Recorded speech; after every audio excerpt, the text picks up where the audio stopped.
This episode of In the Trenches with Dave Lapham, brought to you by First Star Logistics. We catch up with E.T. Eric Thomas, one of the greatest corners in the history of the Cincinnati Bengals, a famed member of the SWAT Team, Super Bowl XXIII. E.T. knows what he's looking at. He knows his football. He's a football coach at Taft High School.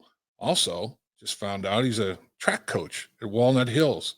So he's helping the young kids. He's passing the knowledge along. He's paying it forward to the younger generation. I really respect Eric Thomas. I know you will too.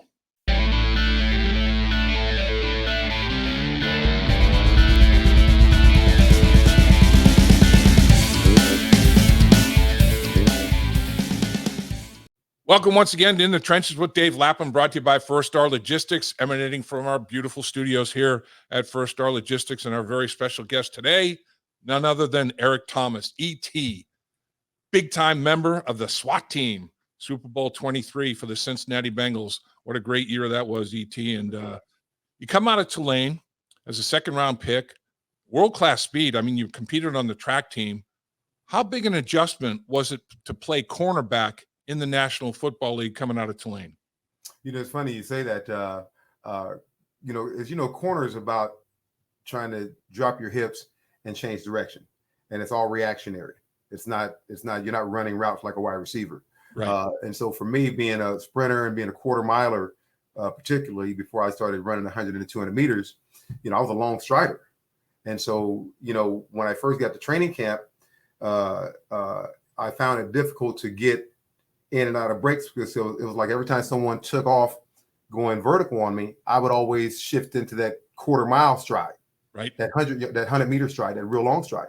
And so I had to sort of retrain myself to understand that I had the top end speed. So I didn't have to let it all out every time someone got vertical. And I had to work on it in practice over and over again. Dick LeBeau and I talked about it because it wasn't like I was getting beat on routes that I should have been getting beat on. I was getting beat on simple routes that guys were just able to stop and make a simple cut, and I couldn't make the same cut. So it was an adjustment. But once I worked on it, particularly after my first year, after my second year going forward, I really understood what I was doing, and it helped a lot.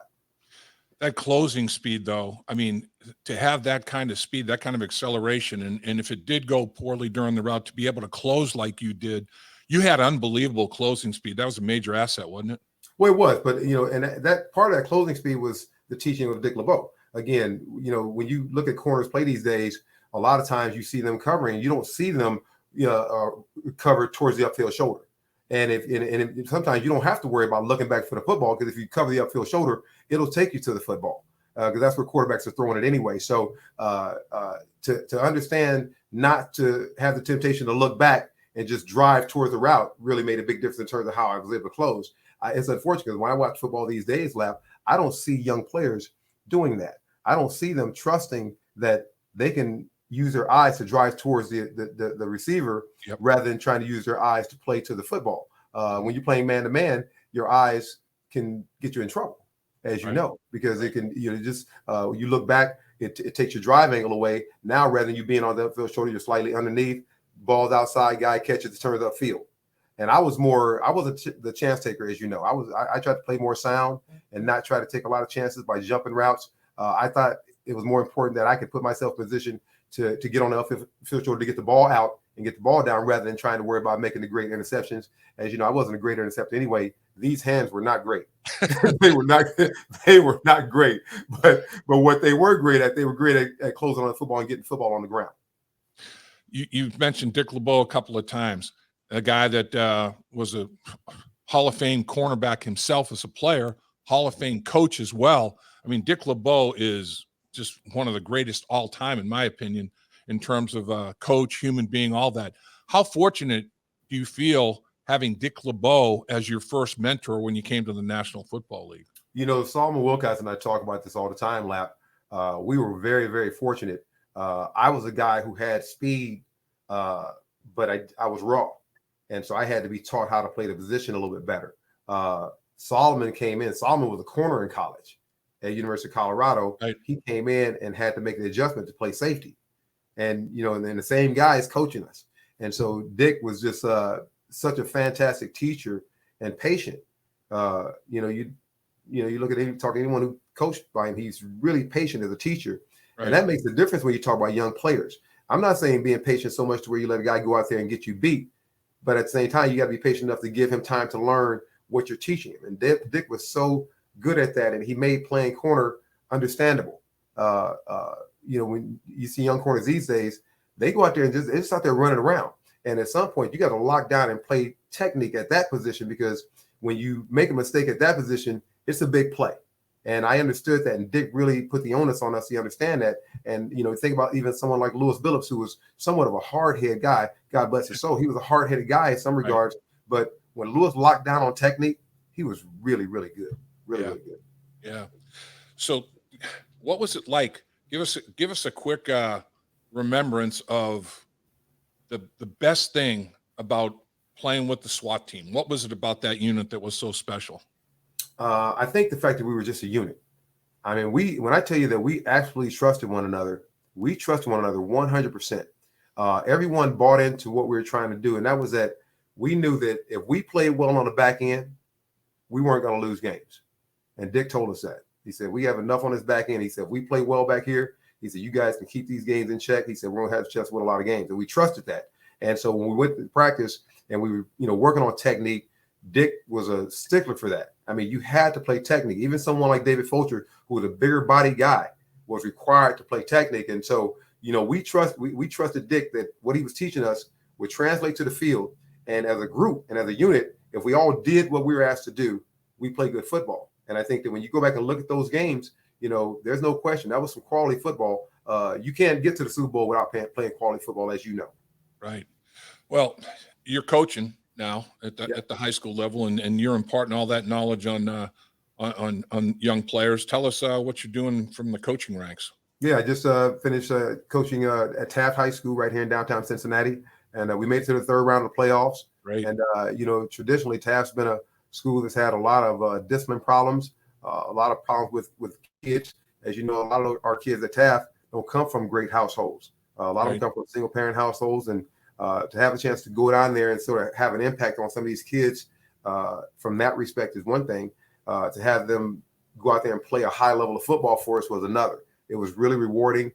We have a nice corner there, kid named Quentin Price. He's a 6'1", 180-pound sophomore, 15 years old. Wow. Kid can run. He can run. We have a lot of good players there. So for me to go down there, it wasn't just go down there to help these kids. It was going down to help someone get an opportunity to go off to college and realize that opportunity that I had.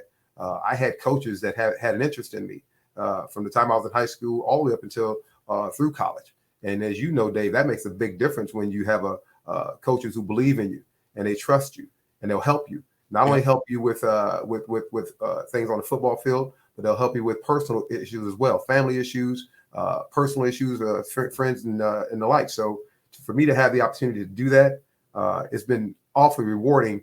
And I was asked to coach years ago. I always sort of nixed it because I always knew that you had to put a lot into it, and I think there was a time I wasn't ready for it. But lately, I guess over the last about 5-6 years, I'm embracing it a little bit more. I'm starting to enjoy it a lot more, and it's quite rewarding. Quite rewarding. I am also. I didn't mean to cut you off. I just accepted the head track coach position at Walnut Hills High School. Great. As you know, track was my background. Yeah. More so than football. I tell people I was a track guy before I was a football guy, and I believe that track has an opportunity to give kids everything that they need in any sport, whether it be basketball, tennis, football. And so to take that opportunity on to sort of continue to do what I really love doing, and that's watch kids run. I'm really excited about that. So this will be my first year doing it, and I'm excited. We'll be starting up here in the next couple of weeks. That's awesome, E.T. I admire you, man, for being a role model and a mentor and everything you're doing to help kids at a time in their life when they're easily influenced, the most influenced time of their life, be influenced by a positive person like yourself rather than being influenced by somebody to take them down the wrong path. I really admire what you're doing, man. That's huge. Appreciate it. That's huge. I know you're a big football guy. You watch a lot of football. You study it and coach it and all that. What do you think about the Bengals secondary? Let's shift gears to this current Cincinnati Bengal football team. What do you think about the Bengals on the back end? I've heard comparisons with us, and I don't know about that. We were all drafted. None of us came in via free agency. We were all drafted and sort of came in. We were all around the same age. And so in the 3-4 years that we all played together, we had a chance to grow. We all grew physically. We all had a chance to grow mentally. I think that when you look at this group, when you put a group together and you bring in a couple of free agents, you're going to get some good play. That's why you sign free agents. But I think at the same time, there's always going to be somewhat of a miss just based on guys not playing with each other long enough. I think you can get through a couple of training camps. If these guys can keep this group together, you can see them get better. I think that they have to do something about the other corner. Eli Apple is not going to hold up. I believe that. At the same time, I look at Aquzie. He's a fantastic player. I think he does everything that you ask him to do. He'll come up and tackle. He covers well. He's size challenged. He's not a very tall guy, so that's why you see guys try to throw quarterbacks throw the 50-50 balls on him. But right. he competes, and that's what you want. Jessie Bates, I want to see this kid do well. But as you know, I watch football and I study it. And when I'm watching games, I'm watching them on TV, so I rewind the tape so I can look again and see. And he makes mistakes that a player of his caliber and his experience level should not be making. And it causes big plays. I mean, Vonn Bell, I think is just a stopgap guy. He's not a great football player. So at some point they're going to have to make a move to say, let's start drafting heavily in the secondary, draft them and develop them, because at some point those are the players that are going to help you get to that next level. I think defensively we saw the flaws, the last drive of the 49er game. Some of the flaws of their defense showed up. The tackling, the lack of responsibility, guys not doing their jobs. And so they're going to have to see if they can really get it together on the back end. Joe Burrow is going to give them a chance. Yep. I mean, God bless his soul. He's just a tough. He's a linebacker playing quarterback. He's going to give them a chance. Yep. But what has to happen is they have to be able to hold up their end to make sure that when he puts them on the board, that the defense finishes the game. And it's unfortunate it didn't happen. They got a stretch coming up here, man. It's about to get rugged. So it's either do or die. Dave, I wouldn't have it any other way. I mean, if you want something, you go play for it and take it. Because it's that time in the season where no one's giving you anything. We went through the same thing with our football team. We understood at Taft, we got to take the next step. We got to go out there and take it because no one's giving it to us. And at some point, you got to play up to that level, and everyone's got to be accountable for their own play. I always believe that when I played, I was playing for the Cincinnati Bengals, but believe me, I was playing for Eric Thomas. It was my job to go out there and perform at a high level. It was my job to prepare myself for that, going through the meetings, going through practice. And I think that this team, they're a young team. You got to understand the core of the team is very young. So they're going to have to start to see if they can step it up this week and the next coming weeks. And if they can, they'll have a bite at the apple, Denver defensively, they've kind of built from the back end forward. I mean, they're really, really good in the secondary. And Joe Burrow yesterday in a presser, I asked him, "Is this the best secondary you've played this year?" He goes, "Oh yeah, this is the best group." Right. Usually there's a guy like we can pick on this guy a little bit. He goes, "There's nobody back there like that," and they've got Surtain the second, Patrick Surtain the second's got 4 interceptions, leading all rookies. He's in the top 10 in the league. And then they get Simmons. 5 interceptions, tied for 3rd in the National Football League at safety. Have you seen much of the Denver Broncos? What do you think of them on the back end? I have, as you know, I played for the Broncos. So yeah, that's right. You played in Denver. Right. So I understood. I understand their philosophy. That's a organizational philosophy that they want secondary players. As you know, when I played there with Steve Atwater. They signed me. They signed Ray Crockett. They signed Lionel Washington. So they've always believed in having the strong secondary, because what happens, particularly now, Dave, in a passing league, if your secondary can't hold up consistently against some of these quarterbacks and some of the idiosyncrasies of the passing game, you can't win games. Yeah. Because teams are going to find a way to beat you. And again, as the Denver Broncos understand that, their head coach is a defensive guy. Yep. He understands that pass coverage is premium in this league, and if you can cover guys up, you're going to have a chance. Now, this is going to be a great game for the Bengals. I mean, the Bengals receivers against these defensive backs Yeah. and this secondary, man, it's going to be a fun game to watch. So Denver, to me, they understand that at some point the Von Miller trade sort of signified, hey, this is a turning of the page. We're moving on. And as you've seen other players that they're trying to develop step up and start getting those sacks that Von Miller would have been getting. And so it's going to be a great mix to see what happens in this game. This is a game that the Bengals sorely need. I mean, they need this one bad. And if they're hungry enough, I don't know about you. You played in Denver, hard place to play. Yeah. I mean, it just is. I mean, you can, even if you've been there, you played every time you go there, it is a hard place to play. The altitude has an effect on you. It'll be interesting how the Bengals handle it. Will they go out game day? Will they go out 2 days before? Because you got to get used to that altitude. And if you're not gonna go 2 days before, you got to show up on game day. That's what the Steelers usually do sometimes, just to avoid having to deal with the altitude. It doesn't affect you that much if you get there that day. So it'll be interesting to see what happens. That's what I was going to ask you about. 9 years in the league, you played 6 with the Bengals, a couple with the Jets, and then you played out in Denver. How big of a deal? Some players are saying, it's psychosomatic. If you get it in your head, now you're in trouble. Keep it out of your head or whatever. I did play out there. My second year in the league, went out there and playing guard, and I'm like, whew. It's not like I was, couldn't catch my breath, but it was like, man. Yeah. And then I'm thinking, what is Isaac Curtis? What do they feel like running these go routes, man, in this rarefied air? It's going to have an impact on you. Did it really? It did. When I played, we played against John Elway, and so think about that. I mean, this is when he was young and spry. He was still scrambling around, doing what John Elway does, and we're chasing. So it is tough. And again, I think that as the years have gone on, different teams have learned differently about how to approach going to Denver. And I can remember the Steelers going out there, and they just understood that the altitude is going to have an effect on us. So you get out there 2-3 days before the game to get acclimated, or you go out there the day of the game where it doesn't have a chance to affect you. And it just comes down to how you feel about your team and the maturity aspect. But the Steelers will go out there game day, and I totally understood that, and they will perform. They will perform. That's interesting. So you mentioned during your talk about back end, both Denver and Cincinnati, the tackling part of it. And I think that's going to be huge in this football game, because in the last 5 games, the Denver Broncos, when they've run the ball 30 or more times, they've won 3 games. When they've thrown it 30 or more times, they've lost 2 games. They've kind of fallen into this, we're going to run the football. In their last game against Detroit, they ran it 28 straight plays. I mean, they were like pounding the ball. And like you said, Vic Fangio, run it, play good defense. Let's make them make mistakes. We're not going to make mistakes. Tackling, Joe Mixon, a beast to tackle. They have 2 backs, Gordon and Williams, the rookie out of North Carolina. Yes, Williams, yes. Guys to tackle. That's a big factor, isn't it? Tackling on the edge.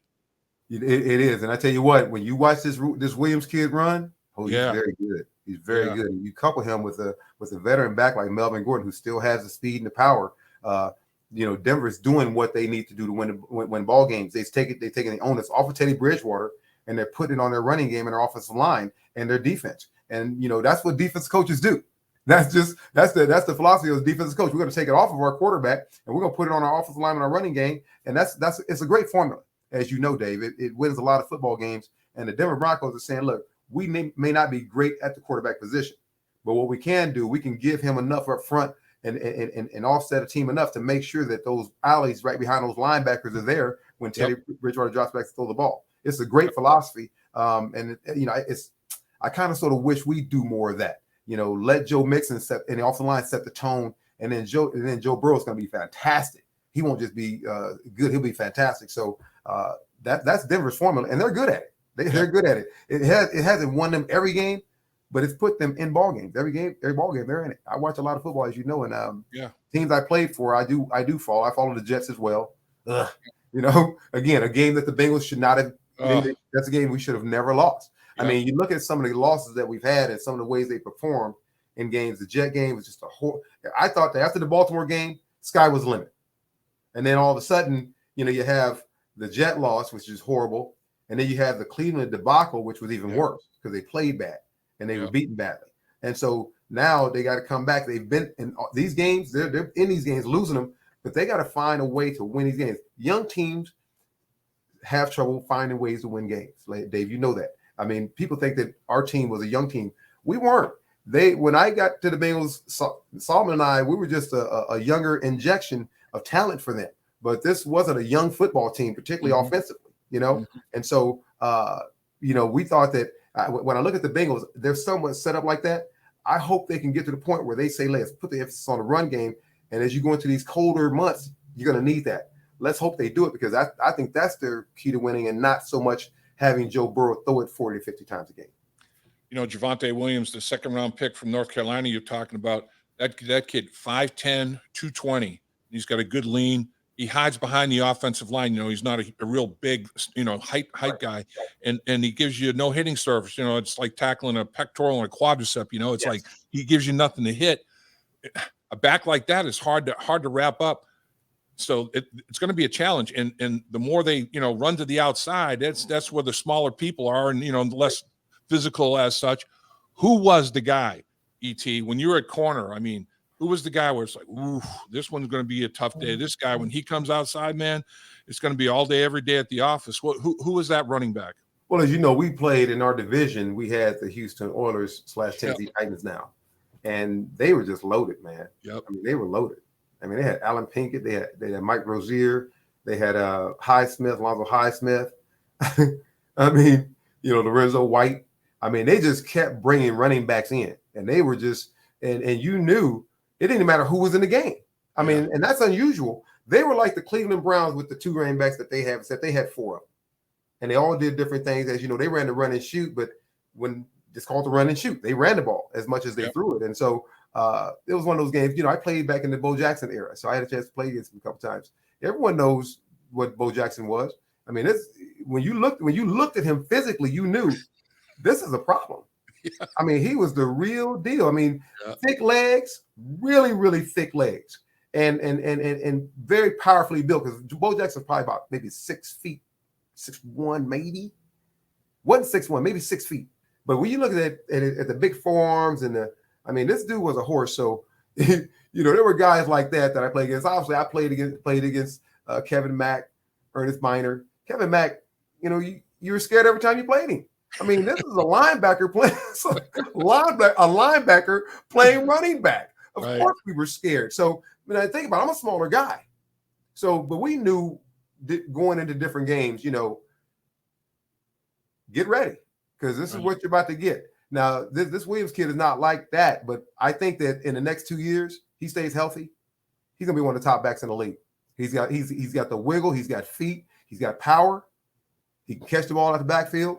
Yeah. I mean, he's a very good player. So the Bengals are going to have to lock down on him. I mean, if Denver can run the ball like they've been committing to, and they can run on the Bengals, Joe Burrow can't be on the field. Shortens the game, So I hope they come with the hard hats, come and get after this guy, and see if you can make Teddy Bridgewater beat you. I don't think he can. Yep, that's make him throw because he has to, not because he wants to, right? That's I mean, right. that's the deal. That's what it boils down to. So the Bengals have a trio of wide receivers.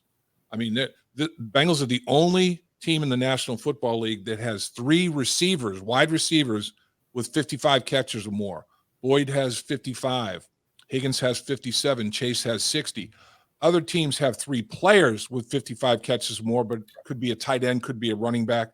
They are just featuring their wideouts. If you're in the back end going against this group of wideouts, what are you thinking? They're good. They're really good. I mean, you look at the tape. All of them have different skill sets. Yep. Tyler Boyd's a very good slot inside guy. They have a guy who's a vertical guy, and Jamar Chase, he's a vertical guy.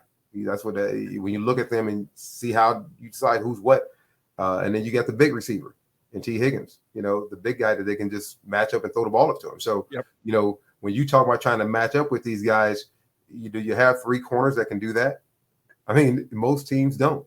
Most teams don't have 3 corners. And so do you bring a safety down to try to cover Tyler Boyd in the slot? Not the fastest guy, but shifty. So when you look at how their skill sets, they're all uniquely different, but they all fit the offensive package perfectly with the quarterback.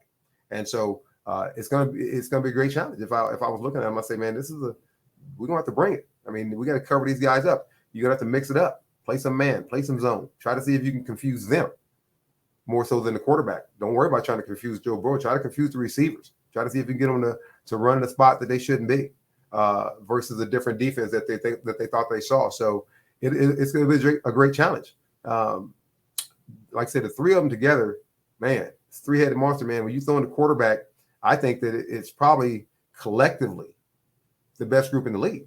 I mean, when you have the quarterback and the three receivers, there's probably not a better group of three receivers and quarterback in the league. It's one thing to say it. You can't get down 24-0. Yep. In the first half of a football game. You know what I'm saying? You can't score 22 in the third quarter and then sputter in the third and then fourth.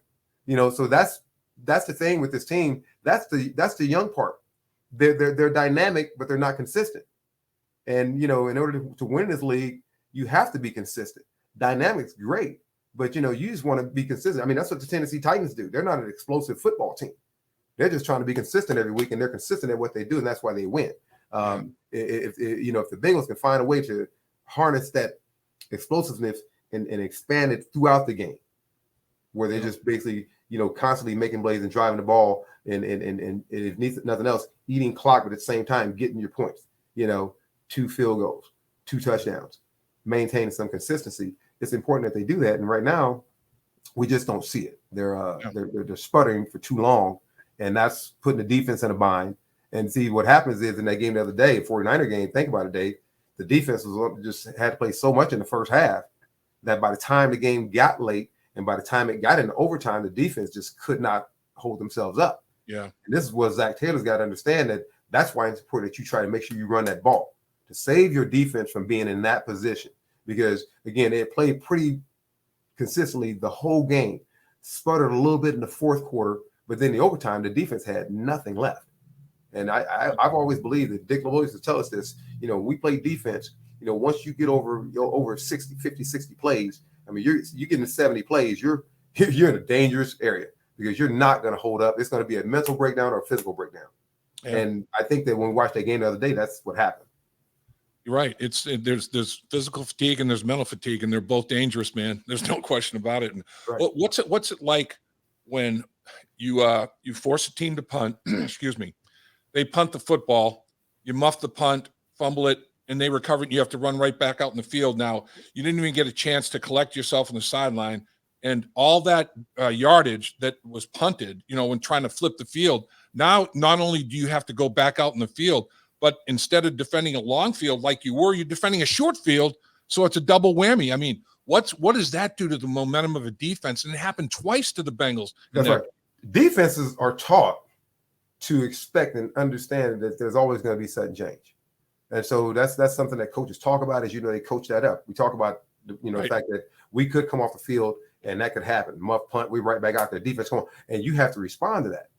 At the same time, that is part of the issue that lends to what happens late in the game when you can't stop them. See, you just gave that team another possession. Defense just came off the field, they're right back out there. The energy level of the defense, not only just the emotional level, but the energy level, the physical level, the physical energy that they have goes down every time they have to go back out. And it happened twice. And again, teams put a few more plays together. I mean, think about if they had a 8-play drive, they had to punt. Now, now we got it back. No, we don't. Now you come back out 4 more plays. Right. It adds to the total at the end of the game. See, and it adds to that drop in energy, and it's unfortunate because we saw that. I told my friends, I said, you're going to see those fumbles haunt them at the end of the game, and they haunt them defensively. It's unfortunate. I mean, that's a position, man. You got to put someone back there you can trust. Tyler Boyd's fantastic. He's a starting receiver, but hey man, put him back there to secure that football, because as when that's a lost possession. That'd be no different than the offense, throwing an interception or having a fumble. It does the same thing. And so defenses can't continue to hold your team up through that and then think that at the end of the game you expect them to make a stop. If I was Zach Taylor at the end of the game in overtime, I would have gone for that touchdown. I would have gone for it. I would have. I would have. You gotta. Sometimes you gotta step outside yourself and say, man, look, we're trying to win and not lose. Right. I think about what happened in the Raven game against the Steelers. and Harbaugh going for that 2-pointer to win the game. Yeah, I had no problem with it, because you're not here to tie football games. We're here to win football games, and either we're gonna execute or we're not. It's one or the other. You know how it is, David. You know, if we don't execute, no one's crying. We didn't get it done. You know, we can go back and look at why we didn't, but we're not gonna cry about it. We're gonna move on to the next game. And I thought that Zach Taylor, that was a great opportunity for him to end it and knock that team out and get it over with, and not give them the opportunity. If you don't get it, they're at the, I don't know, inside the 10-yard line. I mean, you know, shoot, they got to go 50 yards to score. I'm taking a chance on my defense, but I'm really believing in my offense, because the strength of the team is not the defense, it's the offense. Right. And when the offense is on the field, they had an opportunity to win the game. Go for it. Go for it, man. Don't hold back on that. I hope if he gets that opportunity again, man, you got to take it. We can't, you can't sit around waiting and hoping.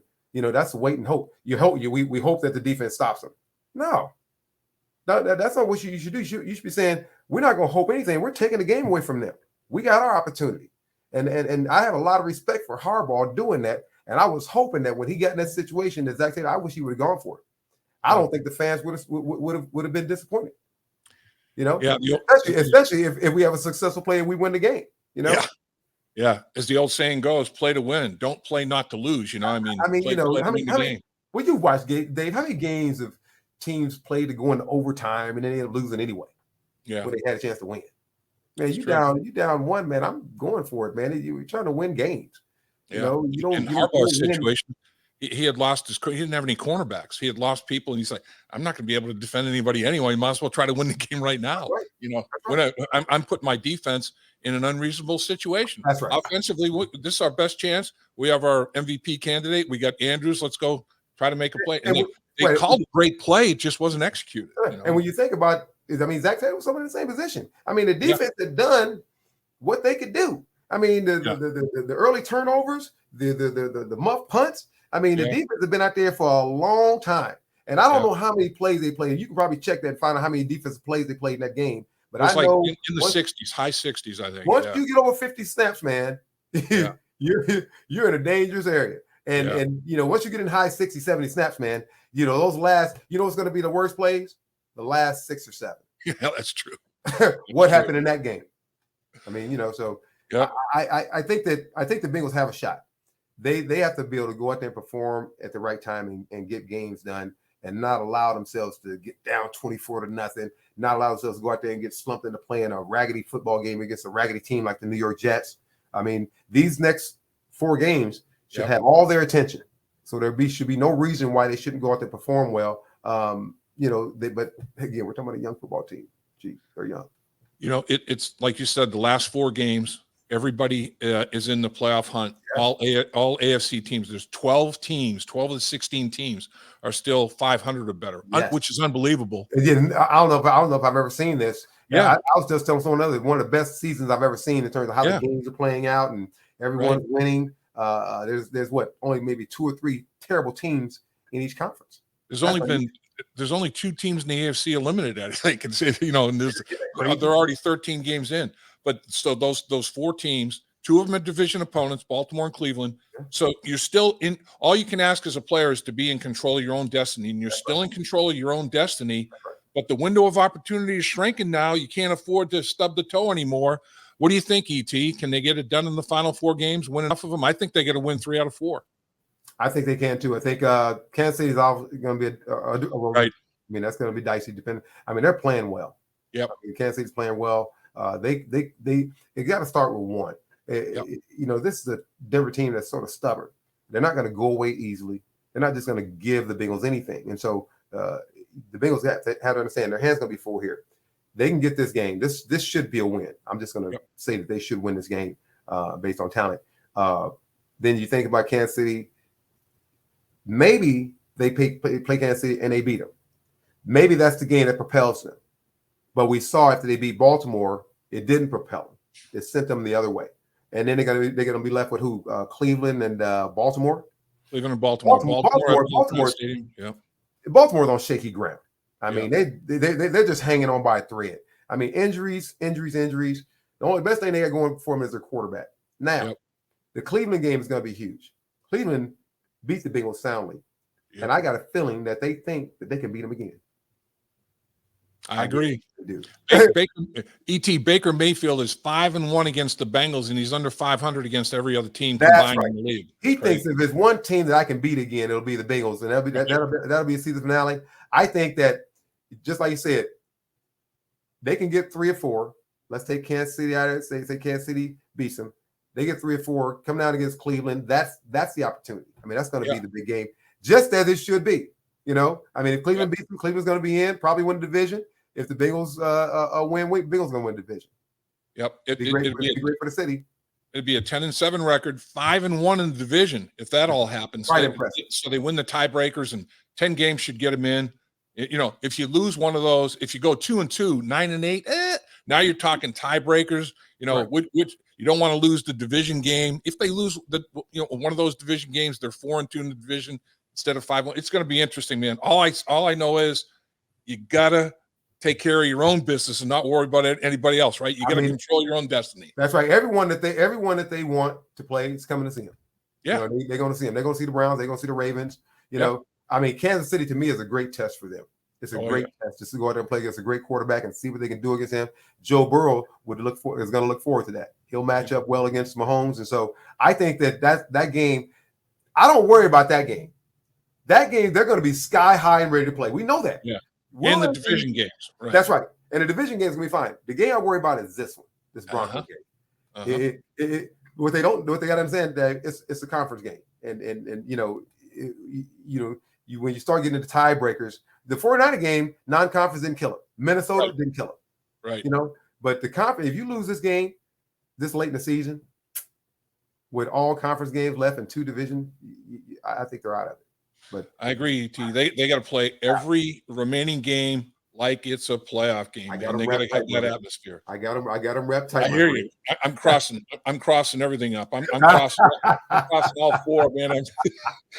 ET, I can't thank you enough, man. You were awesome. You gave us so much of your time, and it's well appreciated. And, I appreciate it, my friend. And I'll tell you what, I love talking football with you, man. You're the best. I appreciate it, brother. I enjoy talking to you too, my friend. You're a good friend, Dave. I love you, my brother.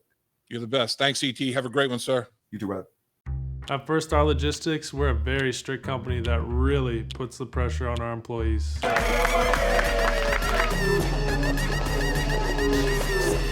Breaks? What are those? That's what I'm talking about, ET. Get the body right, then the mind's right. You know, gotta get that body right. That's right. Yes, sir. Become a star with a chance to earn the highest commission percentages in the industry as a freight broker agent. Check out firststarlogistics.com.